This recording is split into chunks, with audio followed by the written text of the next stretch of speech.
అన్నమయ్య జిల్లా మదనపల్లిలో దారుణం చోటు చేసుకుంది. ఓ ప్రైవేట్ ఆసుపత్రిలో ఆపరేషన్ వికటించి ఒక రైతు మృత్యువాత పడ్డాడు. రొంపిచెర్ల మండలం వారణాసి పల్లెకి చెందిన శ్రీనివాసులు నాయుడు అనే 51 ఏళ్ల రైతు తన వీపుపై వచ్చిన గడ్డను తొలగించుకునేందుకు మదనపల్లిలోని ఒక ప్రైవేట్ హాస్పిటల్లో చేరారు. వైద్యులు ఆయనకు ఆపరేషన్ చేయగా అది కాస్త వికటించడంతో శ్రీనివాసులు తీవ్ర అస్వస్థకు గురయ్యారు. పరిస్థితి విషమించి ఆయన చికిత్స పొందుతూ కన్నుమూశారు. వైద్యుల నిర్లక్ష్యం, తప్పుడు వైద్యం వల్లే శ్రీనివాసులు నాయుడు చనిపోయాడంటూ మృతుని కుటుంబ సభ్యులు, బంధువులు ఆసుపత్రి ఎదుట బైఠాయించి ఆందోళనకు దిగారు.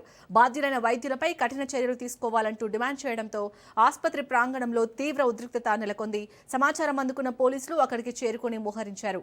నిరసనకారులను శాంతింపచేస్తూ పరిస్థితిని అదుపులోకి తెచ్చే ప్రయత్నం చేస్తున్నారు.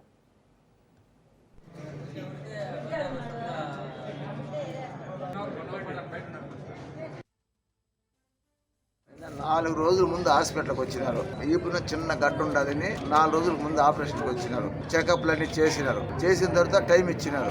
27 నిన్న రమ్మన్నారు. నిన్న వచ్చినారు 10-10:30కు హాస్పిటల్కి వచ్చినారు. చేర్పించుకున్నారు. 3-3:30 అయింటది టైం. ఆపరేషన్ లేక తోడుకొని పోయినారు. బీపీ చెక్ చేసినలా, షుగర్ చెక్ చేసినలా, హార్ట్ చెక్ చేసినలా, ఏమి లేకుండా మొన్న చేసినాంలే అన్ని చెకప్లు, ఇప్పుడు ఏమి ఇబ్బంది లేదు, ఏమి పెద్ద ప్రమాదం లేదని చెప్పేసి డిపార్ట్మెంట్ డాక్టరే తోడుకొని వచ్చినారు. ఆపరేషన్ చేసిన 10 నిమిషాలకు 15 నిమిషాలకు తొడుకొని వచ్చినారు. ఈ ఇంకో రూమ్కి షిఫ్ట్ చేసినారు. ఆడికి వచ్చాక ఆని అరిసేసింది, ఇంత ఎత్తు కడుపు తెచ్చేసింది. మళ్ళీ ఆ తర్వాత మళ్ళా తొడుకొని వెళ్ళిపోయారు ఆపరేషన్ థియేటర్లకి. తొడుకొని పోయి పట్టి ఇడు చేసిన. అది 7 గంటల 8 గంటలకు నా కొడుకుని, చిన్న కొడుకును, ఇంకో నా బామ్మ తొడుకొని పోయింది. ఈ మాదిరి అవుతుంది, హార్ట్ ట్రబుల్ అయింది, మేమేం చేయలేమని చేతులు ఎత్తేసి అప్పుడు అందరూ గలాట చేసే లోపల మళ్ళీ ఎవరు వచ్చినా అంతకు లోపల 2 పార్టీలు వచ్చేసినా, ఒక 100-200 మంది వచ్చేసినా. అన్ని చేసిన తర్వాత మాకు 2 గంటల టైం అండి, ఏర్ హాస్పిటల్కి రిఫర్ చేసిందే, మేము 2 గంటల టైం బతికిస్తామన్నారు. ఎవరు పూజ గలాట చేస్తున్నారు. 2 గంట కాదు, 4 గంటలు కానీ, ఆ తెల్లారు 6 వరకు కూడా కానీ మీరు తొడుకొని పోండి, లక్ష్యాన్ని పంపించి వాళ్ళే తొడుకొని పోయినారు. వాళ్ళే చేసాను. రెడ్డి బాస్ హాస్పిటల్ అంట, ఆడికి తొడుకొని పోయినారు. ఆడ తొడుకొని ఏదో కావాల్సిన ఎక్కిచ్చేసినారు. మళ్ళీ మీరు 4 గంటల కాడ ఆడిపోతే ఒక డాక్టర్ లేడు, ఎవడు ఒకటే.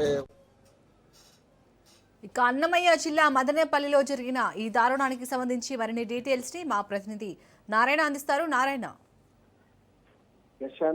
అన్నమయ్య జిల్లా మదనపల్లి నియోజకవర్గం లో విషాద సంఘటన చోటు చేసుకుంది.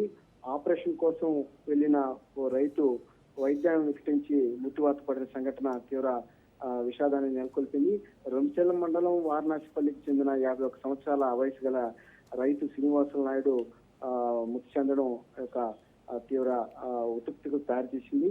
వీపుపై గడ్డ ఉన్నదని చెప్పి ఆ గడ్డ ఆపరేషన్ కోసం మదనపల్లిలోని దేశాయ్ ప్రైవేట్ హాస్పిటల్లో 4 రోజుల క్రితం శ్రీనివాసులు నాయుడు జాయిన్ అయ్యాడు.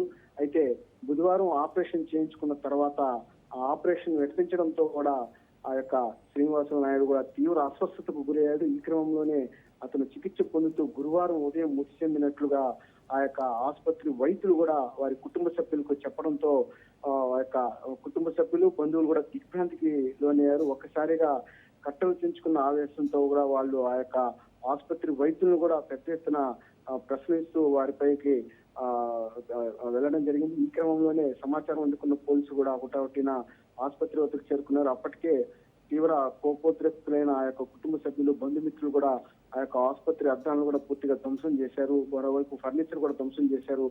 తాము వైద్యం కోసం వస్తే తమ కుటుంబ సభ్యుల్ని కూడా విగత జీవం చేశారని చెప్పి కూడా వారు కట్టలు దించుకున్న ఆగ్రహంతో కూడా వారిపైకి దౌర్జన్యాన్ని కూడా వెళ్లడం జరిగింది. అయితే తీవ్ర ఉద్రిక్త వాతావరణం నెలకొన్న పరిస్థితుల్లో కూడా పోలీసులు సంఘటనా స్థలానికి చేరుకుని ఆ యొక్క మృతుని కుటుంబ సభ్యులను కూడా కొంత వారించే ప్రయత్నం చేశారు. అయితే సుమారు నిన్న రాత్రి నుంచి ఆ యొక్క గొడవ పెద్ద ఎత్తున కూడా జరుగుతుంది. అయితే ఈ రోజు ఉదయం కూడా ఆ యొక్క ఆసుపత్రి ఎదుటిని కూడా వాళ్ళు కుటుంబ సభ్యులు, ఆ యొక్క బంధుమిత్రులు కూడా ఆ యొక్క మృతదేహాన్ని కూడా బయట ఉంచి కూడా తీవ్ర నిరసనకు దిగిన పరిస్థితి కనిపిస్తుంది. మొత్తం మీద ఇప్పటికి కూడా ఆ యొక్క గొడవ కూడా సత్యమనగ పరిస్థితి కనిపించలేదు. అయితే తమ కుటుంబ సభ్యుల్ని మృత్యువాతకు గురి చేసిన వారు తీవ్ర నష్టాన్ని తమకు ఇవ్వాలని చెప్పి కూడా పెద్ద ఎత్తున డిమాండ్ చేస్తున్న పరిస్థితి కనిపిస్తుంది. మృతునికి 2 కుమార్తెలు ఉన్నారు.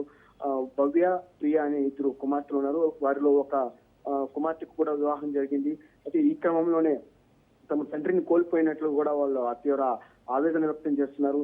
పోలీసులు కూడా వారితో అంటే హాస్పిటల్ యాజమాన్యంతో కూడా మాట్లాడి తమకు ఎంతో కొంత నష్టపరిహారాన్ని ఇస్తామని చెప్పి కూడా వారు హామీ ఇచ్చినట్లు కూడా తెలుస్తుంది. Shalini. Right, thank you Narayana.